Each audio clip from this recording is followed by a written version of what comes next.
Hello everyone, সন্ধেবেলা সেজেগুজে নিয়েছি রথের মেলা দেখতে যাব বলে। তো রথের মেলা দেখতে যাব ঠাকুরপুকুরে, তো বেরিয়ে পড়েছি। হঠাৎ দেখলাম রাস্তায় এই সোসাইটিটা আমার চোখে পড়লো যে এখানে রথযাত্রা উদযাপন হচ্ছে।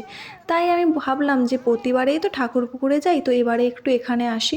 তো এবারে এসে দেখছি যে এত ভিড়, মানে প্রচণ্ড ভিড়।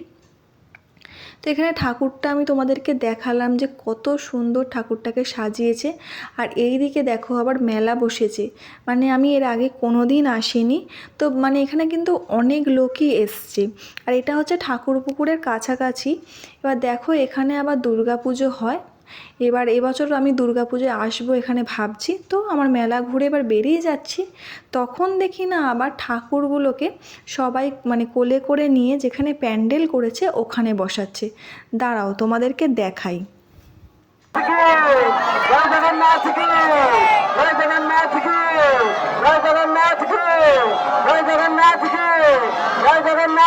সত্যি বলতে কোনোদিন আমি সামনে থেকে এরকমভাবে দেখিনি যে জগন্নাথ দেবকে কোলে করে তুলে নিয়ে মণ্ডপে বসাচ্ছে। যা দেখেছি টিভিতে দেখেছি যে পুরীর ঠাকুরকে ওরকমভাবে নিয়ে যাচ্ছে, কিন্তু সামনে থেকে কোনো দিন দেখিনি।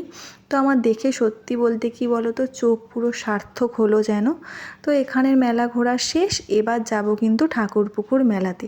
তো ঠাকুরপুকুর মেলায় প্রচণ্ড ভিড় হয়, তো জানি না তোমাদেরকে কতটা দেখাতে পারবো। তো চলো এখন ঠাকুরপুকুর মেলায় যাওয়া যাক। দেখো এখানে হচ্ছে টেডি বিয়ার বিক্রি হচ্ছে, এদিকেও টেডি বিয়ার, খেলনা সব কিছু বাচ্চাদের বিক্রি হচ্ছে। তো এই মেলাটা না পুরো সোজা রথ থেকে পুরো উল্টো রথ পর্যন্ত থাকে। আর এই মেলাটা 3 বাস স্ট্যান্ডের পর থেকে পুরো ঠাকুরপুকুর বাজার পর্যন্ত বসে, মানে এত বড় মেলাটা হয়। আর এদিকে দেখতে পাচ্ছ মানে শুরুর দিক থেকে না, মানে 3 বাস স্ট্যান্ডের দিক থেকে একটু ভিড়টা কম, কিন্তু ঠাকুরপুকুরের দিকে যত যাব ভিড় তত বেশি। আর এদিকে দেখো গাছ বিক্রি হচ্ছে। তো যার যার গাছ লাগবে চলে আসবে ঠাকুরপুকুর বাজার মেলায়, এসে কিনে নেবে। এদিকে দেখো লোহার জিনিসপত্র বিক্রি হচ্ছে। আর আমার তো মেলাতে এসছি খালি মনে হচ্ছে যেন আমি ভিড় ঠেলেই যাচ্ছি, মানে কিছু কিছু জায়গায় ফাঁকা আছে, আবার কিছু কিছু জায়গায় এত ভিড় না, ফোন ব্যাগ বার করতেই ভয় লাগছে। তো এদিকে দেখো পাপড়ি চাট বিক্রি হচ্ছে। তো অনেক কটাই পাপড়ি চাটের দোকান বসেছে। তো আমি খুঁজছি মটকা খাবো, মালাই মটকা, আমার ওইটা খেতে খুব ভালো লাগে। তো ওটাই খুঁজছি। আর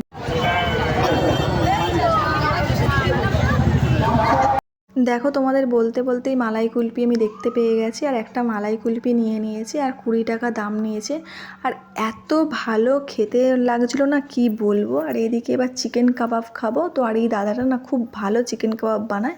তো একটা চিকেন কাবাব আমি নিয়ে নিয়েছি। আর চিকেন কাবাব খেতে খেতে এখন ভাবছি যে এরপর কি খাবো। মেলায় আসা মানে তো শুধু খাওয়া আর কেনাকাটা করা। তো ভাবছি একবার রাজদরবারে যাব। তো রাজদরবারে দেখো আমি চলে এসেছি। আস্তে আস্তে ভাবছি যে কি খাবো। তো আমি মাটন নিয়ে নিয়েছি আর একটা তান্দুরি রুটি নিয়ে নিয়েছি, তো ওটাই আমি খেয়ে নিচ্ছি। আর এবার জিলিপি কেনা হয়নি বাড়ির জন্য, জিলিপিটা কিনে নিই। তো মেলা ঘুরে চলে এসেছি, কিছুই কিনিনি একদমই। এত ভিড় ছিল না ঠাকুরপুকুর মেলাতে, মানে প্রচণ্ড ভিড় ছিল। তো সেই জন্য কিছু কিনিনি, শুধু জিলাপি কিনেছি। তো জিলাপি কিনে বাড়ি চলে এসেছি। তো তোমরা কে কে মেলায় গেছো অবশ্যই কিন্তু কমেন্ট করো। তো আজকের মতো টাটা।